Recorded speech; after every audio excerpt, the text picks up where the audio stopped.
Ya, dan pagi ini kita berpeluangnya bersama dengan salah seorang mahasiswa iaitu dari Universiti Brunei Salam dalam sarjana kesusastraan Melayu bersama dengan Yang Mulia Dayang Nur Khairunisa Radiah binti Awang Bini ya. Dan Assalamualaikum. Waalaikumsalam warahmatullahi. Alhamdulillah, apa kabar? Alhamdulillah sihat. Alhamdulillah ya. Jadi kita berbicara mengenai dengan citra wanita dalam pertuturan. Kalau tadi ya kami berdua berteka-teki cerita kalau bagi saya jadi citra berkaitan dengan budaya. Kalau saya citra saya sifatkan lebih kepada aura dan juga mungkin penampilan dan seumpamanya. Jadi kami masih lagi tertanya-tanya, berteka-teki. Ya. Tapi itu tak penting sebetulnya. Yang penting kita ingin ialah menanyakan sesuatu mungkin Intan. Ladies first, silakan. Ya, jadi ya Khairunisa, lebih mesra saya panggil Khairunisa ya. Boleh. Ya. Jadi kita berbicara mengenai dengan citra wanita dalam pertuturan. Jadi sebagai mukadimah mungkin ada yang Khairunisa boleh mulakan terlebih dahulu. Silakan. Terima kasih. Assalamualaikum warahmatullahi wabarakatuh. Waalaikumsalam. Jadi alhamdulillah, syukur kehadrat Ilahi kerana dengan izinnya jua saya dapat bersama-sama dengan bercerita pada paginya. Jadi terima kasih juga tentunya kepada pihak RTB atas kesempatan yang diberikan ini. Jadi tajuk saya pada pagi ini ialah citra wanita dalam pertuturan Brunei. Jadi ingin saya jelaskan terlebih dahulu bahawa mudahnya citra itu bermaksud image atau gambaran. Betul lah. Jadi manakala pertuturan ini atau disebut dalam bahasa bakunya pertuturan. Tapi digunakan pertuturan disesuaikan dengan dialek Brunei. Jadi ia merupakan cerita rakyat atau nyekitani cerita yang disampaikan secara lisan, secara tuturan. Jadi apabila digabungkan, tajuk saya pada hari ini ringkasnya ingin memperkatakan tentang image wanita yang terdapat di dalam cerita-cerita rakyat yang ada di Brunei. Jadi kalau selalunya banyak dilihat image wanita dalam karya-karya moden, karya-karya sastra moden, tapi hari ini saya ingin membawa kita ni kembali semula ke zaman sebelumnya. Untuk melihat bagaimana wanita itu digambarkan, dicitrakan atau diceritakan di dalam pertuturan Brunei tersebut. Jadi apakah kepribadian atau sifat yang dicitrakan kepada wanita yang terdapat di dalam pertuturan Brunei.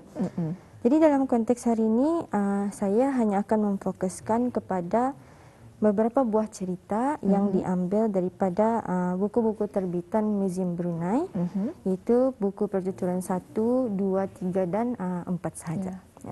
Ya.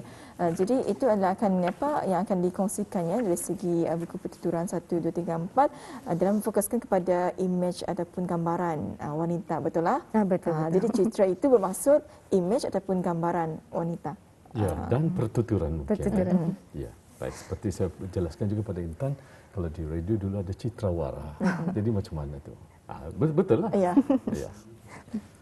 Dan seterusnya ya, Khairunisa, mengenai dengan citra wanita dalam pertuturan ini, mungkin boleh dijelaskan dengan lebih lanjut lagi mengenai dengan konsepnya yang terdapat dikongsikan, ingin lebih kepada pertuturan 1, 2 dan 3 dan 4 ya. Silakan. Baik, terima kasih. Jadi melalui penelitian yang dilakukan itu terdapat beberapa watak wanita tu, image wanita yang digambarkan mengikut peranan mereka dalam keluarga masing-masing atau dalam hal rumah tangga. Antaranya ialah watak ibu yang penyayang. Jadi memang itu sifat seorang ibu lah, seorang yang penyayang. Dan ini juga ada digambarkan di dalam pertuturan Brunei ini. Jadi walau bagaimanapun watak ibu penyayang ini dalam pertuturan Brunei tidak digambarkan secara langsung dengan perkataan sayang semata-mata. Nada ya secara langsung, sayang anakku ni, nada satu. Tapi lebih kepada perbuatan mereka. Perbuatan. Jadi ini juga bersesuaian dengan diri mereka sebagai ibu yang menjadi pelindung kepada anak-anak mereka. Jadi hal ini dapat dilihat melalui cerita Puteri Serampak Panau, salah satu pertuturan Brunei tersebut. Kasihnya seorang ibu itu digambarkan dengan kerisauan dan kegusaran seorang ibu melihat keadaan anaknya yang tidak henti-henti menangis. anaknya itu apabila lahir menangis saja sepanjang-panjangnya. Jadi sebagai seorang ibu wajarlah untuk berasa risau. Ya, urilah. Urilah kita rasa indung tadi melihat anak menangis-nangis macam tu berhenti sehingga akhirnya ibunya ni menjadi kurus. Ada perubahan fizikalnya. Jadi dari sana digambarkan kasih sayang ibu itu. Yang dikisah terdapat perubahan fizikal asalkan anaknya tu dapat kembali sehat seperti sewajarnya lah. Jadi dari situ digambarkan watak ibu penyayang itu. Kemudian seterusnya watak ibu penyayang dalam cerita si miskin. Ada juga ni wataknya ni. Jadi cerita ni menceritakan tentang sepasang suami isteri yang baru menimang cahaya mata. Kira anak sulung lah tu. Tetapi ditakdirkan anaknya ni lahir sebagai udang galah. Memang kebelang udang galah. Memang kebelangan lah tu kalau kita ni mengandung tiba-tiba lahir anak udang galah. Tapi selama ni macam dipikir manusia tapi sudah lahir udang galah. Walaupun macam tu ia tetap sayang anaknya tu. Kita ni melihat udang galah lagi kadang-kadang comel udang galahannya. Anikan pula anak yang dikandung kemudian dilahirkan sendiri macam tu. Jadi walaupun fizikal anaknya tu berlainan, ia tetap juga menerima kerana itu tah anaknya. Jadi walau bagaimanapun usul anaknya, udang galah tipe baik, tetap juga anaknya. Jadi di situ terlihat kasih sayang ibu tu.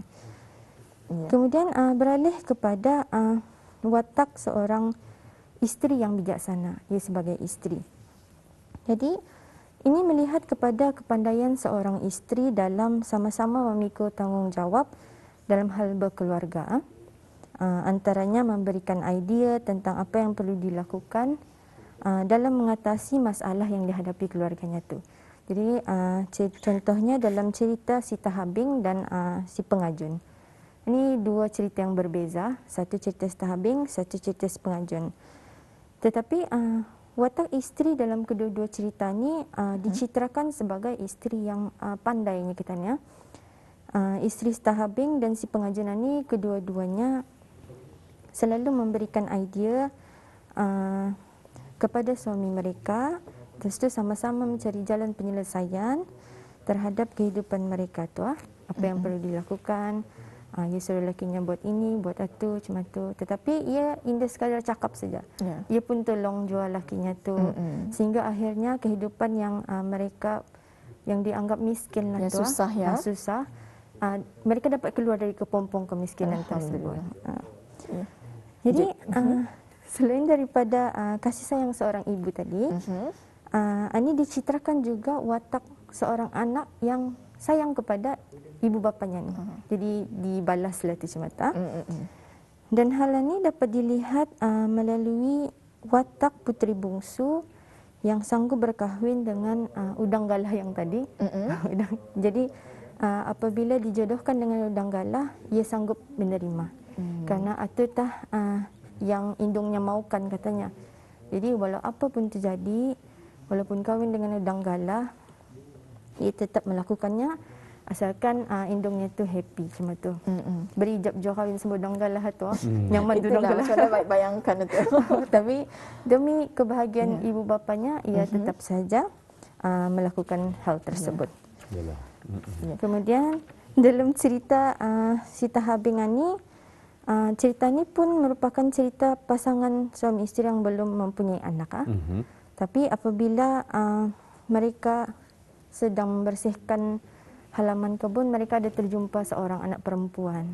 Jadi mereka pun mengambil anak itu sebagai anak angkat sebab mereka belum mempunyai anak. Jadi mereka mengambil, dijaga, diasuh sehingga besar, dan anak ini pun membalas jasa ibu bapanya ni.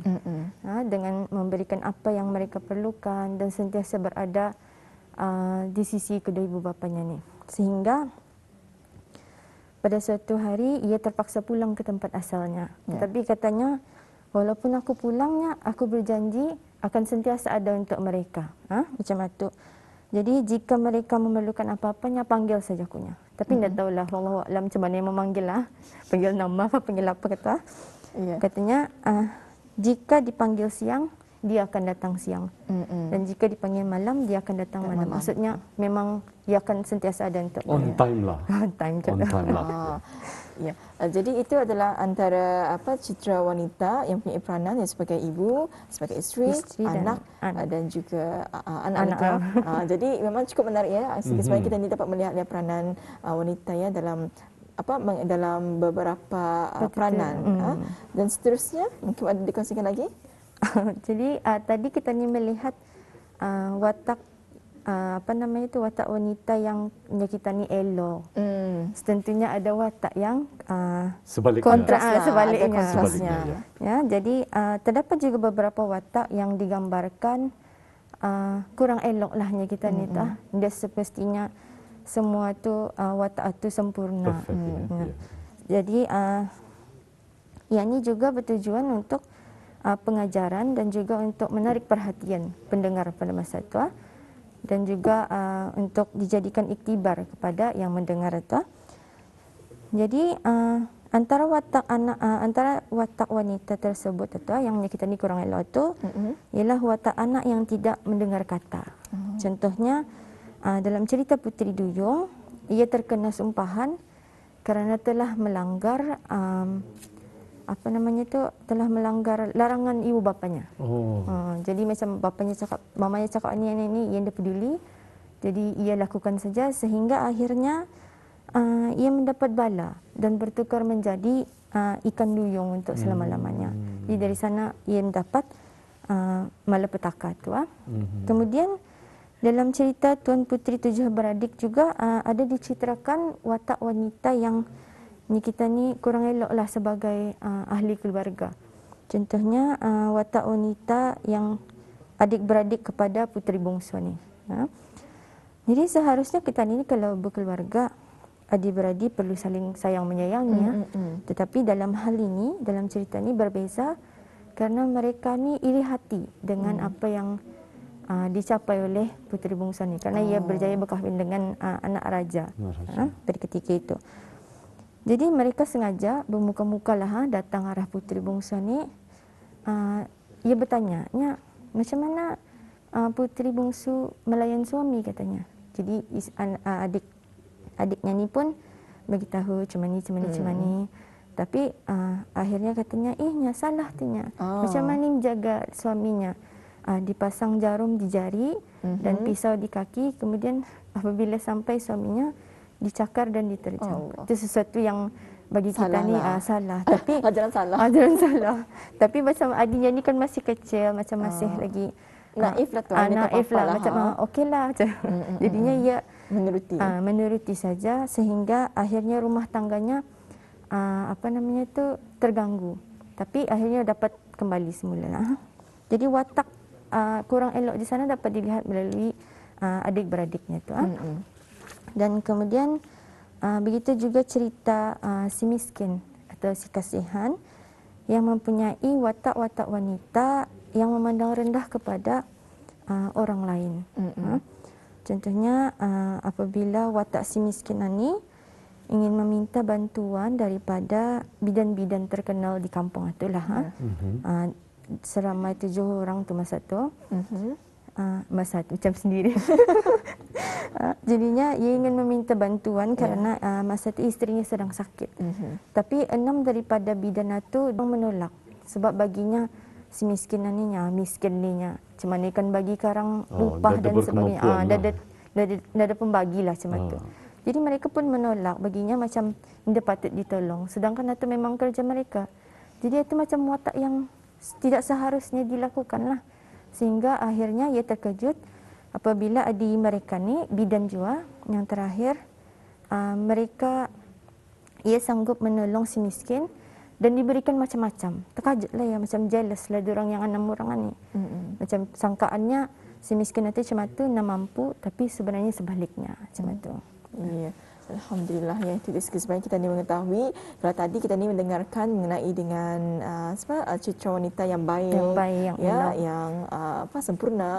Namun ini kita dengarkan ya daripada yang Karonisa tadi mengenai dengan citra wanita yang kurang elok lah. Maksudnya itu yang kontras lah daripada yang pun dikongsikan. Mungkin watak antagonis kali ni. Macam itulah. Kira penggerak cerita itulah supaya macam lebih apanya kita ni macam happening macam tu. Sekarang kalau macam baik saja mendatar. Jadi bosan kan? Jadi antara baik dan sebaliknya. Sebaliknya, berlawanan macam itulah. Mungkin sebelum kita mengakhiri wawancara kita, mungkin ada yang ingin disampaikan oleh Khairunisa ya, maafkan saya. Okey, sebagai perkongsian kita untuk dapatan daripada penelitian mengenai dengan ialah segala apa yang ilmu yang telah dicurahkan tersebut ya. Terima kasih. Jadi sebenarnya dalam karya sastra ni atau apa saja, watak wanita ni juga memainkan peranan yang penting dalam menggerakkan cerita tersebut. Mereka juga diangkat di dalam pertuturan Brunei dengan menonjolkan golongan ni melalui watak atau karakter yang berbeza-beza. Sesuai dengan ceritanya membuktikan kehebatan wanita tersebut secara tidak langsung lah tu. Walaupun ada setengah watak yang digambarkan sebagai kurang elok tadi tetapi ia ada tujuan yang tertentu sesuai dengan fungsi cerita rakyat, iaitu untuk memberi pengajaran kepada yang mendengarnya. Jadi kita ni nak melihat benda tu sebagai sesuatu yang negatif tetapi diambil iktibar dari sana. Dan akhirnya citra wanita dalam pertuturan Brunei ini dapatlah memberi kita ni sumber pengetahuan yang dapat diambil iktibar dan sebagai rujukan bagi tingkah laku, adat kesopanan dan kepribadian wanita Brunei amnya kepada generasi seterusnya. Jadi menjadi rujukan kepada apanya kita ni, anak-anak muda kita ni untuk melihat kalau buat jahat jadi macam ni, buat baik jadi macam ni. Macam itu. Ya, betul ya, Khairunisa. Jadi apapun watak baikkah, burukkah, pastinya ianya akan memberikan pengajaran dan juga iktibar kepada mereka yang membacanya. Dan yang penting adalah untuk kita ni mengambillah iktibar ataupun pengajarannya daripada apa yang telah dikongsikan, dan ini diambil daripada buku pertuturan 1, 2, 3 dan 4. Betul ya? Alhamdulillah. Itu mengenai dengan citra wanita yang dapat diambil daripada buku pertuturan, iaitu watak baik dan juga watak yang kurang elok. Baik. Dan seterusnya, alhamdulillah, sebagai kesimpulan mungkin boleh sedikit saja dari segi kesimpulan, silakan. Jadi apabila kita membaca sesuatu karya tu, kita ni melihat kepada wataknya tu. Pentingnya kepada watak, seperti yang saya katakan tadi, watak-watak itulah dari sana kita ni mengambil pengajaran yang ingin disampaikan. Mesej itu disampaikan bukan saja dari segi cerita, tetapi dari segi watak tersebut. Jadi apabila kita ni melihat benda tu, kita ni macam takut-takut kalau buat jahat jadi macam mana macam tu. Kita ni mengetahui akibatnya. Akibatnya macam tu. Kalau kita ni buat baik pun macam mana jadinya, apa akan terjadi macam tu. Alhamdulillah ya. Ya, itu dia bersesi kita bersama dengan Yang Mulia Dayang Nur Khairunisa Radiah binti Awang Bini, iaitu salah seorang mahasiswa dari Universiti Darussalam dalam sarjana kesusastraan Melayu yang baru saja berkongsi mengenai dengan citra wanita dalam pertuturan. Kita ucapkan ribuan terima kasih kepada Khairunisa kerana berpeluang ataupun memberi ruang untuk hadir ke studio Ramai Pagi untuk berkongsi sedikit ilmu mengenai dengan citra wanita dalam pertuturan.